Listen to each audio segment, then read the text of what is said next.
4 kisah manusia gagal yang sukses menurut Syahrul dalam bukunya berjudul Jatuh Sekali, Bangkit Berkali-kali.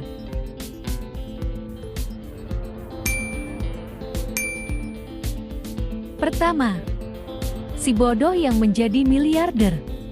Dikisahkan ada seorang anak yang dicap bodoh di sekolah. Prestasi buruk selalu menyertai perjalanan belajarnya. Isi rapotnya didominasi warna merah. Ia mengalami kesulitan belajar sejak SD, bahkan sempat ditolak di tingkat SMP. Akhirnya ia diterima di SMP terburuk. Dia bukan anak yang bodoh, dia adalah pemain game terbaik. Namun, ia berada di lingkungan yang mengatakan dia bodoh. Setelah ia menemukan dunianya di suatu hari, ketika berkesempatan mengikuti program yang diadakan oleh Ernest dan Young, ia menemukan titik balik. Ia menuliskan tujuannya, lalu dengan percaya diri membacakannya di depan kelas. Seisi ruangan menertawakannya, menghina, mencaci maki, dan meremehkannya. Namun perubahan dirinya membuat semua orang menganga. Ia membuktikan dirinya berhasil lulus dengan nilai O, masuk SMA terbaik. Ia bahkan menjadi mahasiswa di Universitas terbaik Singapura, National University of Singapore.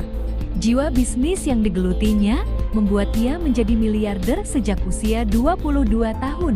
Inilah kisah seorang trainer bisnis top di Singapura, Adam Khoo. Kedua, anak lambat berpikir yang menjadi pakar kecantikan. Martha, seorang anak perempuan yang dinyatakan lambat belajar atau slow learner oleh terapis di sekolahnya. Namun orang tuanya tidak mempercayainya. Sebaliknya, orang tuanya selalu memberi sugesti bahwa ia anak yang hebat jika ia telah menemukan apa kehebatannya. Suatu hari, ia dan orang tuanya menemukan minat dan bakatnya, yakni bidang kecantikan dan tata rias. Seluruh keluarganya mendukungnya, sampai rela menjual perabot rumah tangga, demi mengirim ia ke sekolah kecantikan yang dianggap terbaik. Hal itu dikarenakan ketika orang tuanya bertanya tentang mimpi besarnya di dunia kecantikan, ia menjawab ingin menciptakan produk kecantikan yang alami dan mewarisi budaya para leluhur. Setelah belajar di luar negeri, ia menjelajahi pelosok daerah untuk mempelajari resep kecantikan ala leluhur kerajaan dari orang-orang sepuh. Selanjutnya, ia mulai menekuni usaha kecil untuk memproduksi kosmetik kombinasi pengetahuan internasional dan resep kecantikan ala putri-putri kerajaan Jawa. Ia adalah anak desa yang membuktikan diri bahwa ia adalah slow learner yang sukses. Inilah kisah seorang pengusaha besar kosmetik dan kecantikan di Indonesia, Martha Tilar. Ketiga, anak batu, penulis hebat sepanjang sejarah. Konon, ada seorang anak nyantri di sebuah madrasah. Ia termasuk rajin, namun ia tertinggal jauh dari teman-temannya. Bahkan Al-Fatihah saja belum hafal, meski sudah lama belajar. Hal ini membuat ia putus asa, lalu ia menyerah, pamit pulang. Setelah seharian dalam perjalanan terdapat hujan, kemudian ia berteduh di sebuah gua. Keesokan harinya, ia melihat tik-tik air jatuh dari langit-langit gua yang kemudian membekas di sebuah batu karena intensitas air itu jatuh. Menyadari hal tersebut, batu besar nan keras saja mampu dilubangi oleh tetesan air. Kemudian ia menyadari bahwa kuncinya adalah konsisten dan kesungguhan. Lalu ia kembali bergegas dan menemui gurunya dan menyatakan kembali untuk belajar. Inilah kisah seorang ulama yang dikenal mempunyai banyak karya tulis, Ibnu Hajar, anak batu, yang mempunyai kurang lebih 280 karya tulis. Keempat, si idiot yang menjadi penemu bola lampu. Ada seorang anak yang dikatakan idiot oleh guru-gurunya. Ia hanya sempat sekolah selama 3 bulan, lalu dikeluarkan karena bandnya bertanya, yang menurut gurunya tidak masuk akal.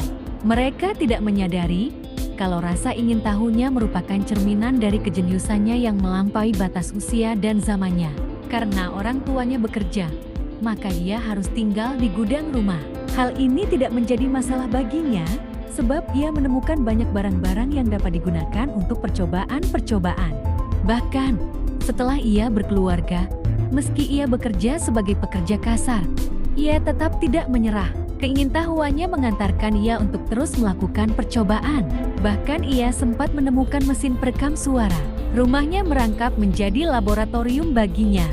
Demi melakukan percobaan-percobaan untuk menemukan lampu listrik, Ia rela mencari pinjaman, namun percobaan selalu gagal sampai puluhan, ratusan, bahkan ribuan. Meski begitu, ia tidak pernah menganggap percobaan tersebut gagal. Melainkan ia mengatakan bahwa ia telah berhasil menemukan ratusan benda yang tidak dapat menyalakan lampu listrik. Konon, setelah percobaan yang tak kunjung berhasil, ia melewati stres, panik, bingung, namun tetap tidak menyerah. Percobaan ke-1000 itulah yang berhasil, yang kini penemuannya menjadi lampu listrik yang menerangi dunia. Inilah kisah Thomas Alva Edison, penemu lampu listrik.